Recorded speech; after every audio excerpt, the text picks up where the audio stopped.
If you are doing exposures and you feel like it's not working for you, I'm doing this exposure and I'm trying to get through it, and I watched all these videos and I read all these books and I listened to these sounds and I did these things, but it's still just as bad to me as it was before I even did all of this, maybe even worse. My question would be, are you just doing exposures and maybe you're like white knuckling through it, or are you doing exposures with response prevention? I feel like some of us do exposures without the RP. We do the E, but we don't do the RP. So we're doing exposures, but we're not preventing the response that we normally would have to those things that trigger us. I think I didn't really understand what white knuckling meant until we went to Universal Studios, and I went on this really crazy tall attraction with my daughter. I really hate heights. I'm afraid of heights. I've always been that person who, when I go over an overpass while I'm driving, I think I'm just gonna randomly, compulsively like drive off of the bridge for no reason. Every time that I get in heights, I get this stomach drop feeling. I get this feeling like I'm actually might be dead in a second. All the bad feelings flood in, all the bad thoughts. Like the worst case scenario catastrophe is gonna happen if I get too high, or if I can see below and it's like a really big drop. So I went on that ride with her, and the whole time I literally was holding on like this. I was holding on, my jaw was clenched. I just kept thinking, oh my God, I might die, I might die. We sat on the ride, and even just thinking about it right now, my like heart rate is increasing. My daughter just kept like saying, it's gonna be okay, it's gonna be okay. I was quiet. I began to cry. The guy next to me kept looking at me like I was nuts. I remember just being shot up into the air into this high ride, and then it like drops you, right? But like the shooting me up into the air, I could just imagine like my harness flying off, and I'm just like flying out into space, and then I'm plastered to the ground. Once I got off of that ride, I didn't think, okay, that wasn't that bad, or okay, I could probably do that again. No, I was terrified afterwards.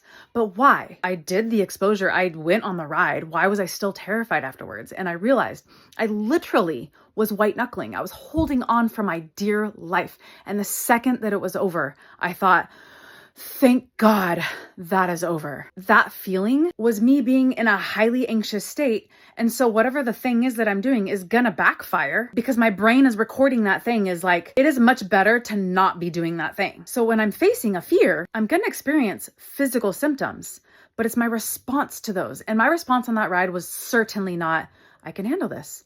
It's probably not going to happen. 1 million people have been on this ride today, and I haven't heard of anyone dying. I'm probably going to be fine. And if I'm not, oh well. I didn't have those thoughts. All I had was like, oh my gosh, I hate this, I hate this, I hate this, this is horrible. Oh my gosh, when is it gonna be over? Those are the thoughts that I was having. I was responding to that physical sensation in my body of panic and fear as, yep, this is scary, panic, fear. I was not responding like, okay, I'm accepting the outcome. I'm already on this ride. Nothing I can do about the fact that I'm already here. I accepted to go on this ride. I told my daughter, yes, I will go on this ride with you. So I'm the one who put myself in the situation. And the purpose of putting myself in that situation, yes, it was to go along with her and to like show her that I'm there for her and such, because I wasn't going on any rides with her because I was so scared. But also it was to be like, I can do this. But when I got there and was doing it, I didn't feel like I could do it. I was flooded. If we're saying that's an exposure, that exposure totally overwhelmed me. It was not a doable one. I probably should have started with something smaller. I didn't accept those physical sensations I was feeling, and I didn't reject or stop engaging with the imagination that I had that the harness was going to come off of me and I was just going to fly out and die. That is when I realized what white knuckling means. I hear all of these therapists talk about like, just don't white knuckle through an exposure. I'm like, what the hell is white knuckle through an exposure? Now I know. The purpose of exposure and response prevention is to do the response prevention part. And I feel like so many of us are just doing exposures because that's what we're supposed to do, right? We're supposed to expose ourselves to it.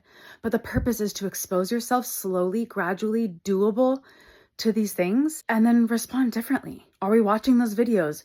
Are we putting on those clothes that triggered us before? Are we going to that place? Are we with those people? And then at the same time, preventing the response of all the safety behaviors, preventing the response of, okay, well, I was just around those people and I think they were kind of sick and it was an exposure, but I'm going to go check anyways. I'm going to ask for reassurance anyways. I'm going to go to that place that I threw up at before, and I'm going to just be able to go there and expose myself to it and experience it. But the whole time I'm just going to be thinking about how horrible it is and think about the past and think about everything that happened when I was there the first time. That is not response prevention. The purpose of exposures and then preventing the normal response we would give it is to accept those sensations. That's why we start slowly and gradually. And then reject the lie, reject that imagination that's tempting us to let our minds go somewhere else. And reject the idea of what does that sensation mean? What does that story mean? And what does that mean for me in the future? Recovery is up to us. We cannot do exposures without the response prevention. Allowing the habituation to the anxiety. It's doable. Keep this in mind next time you do an exposure and prevent the response, and you'll see that you can handle it.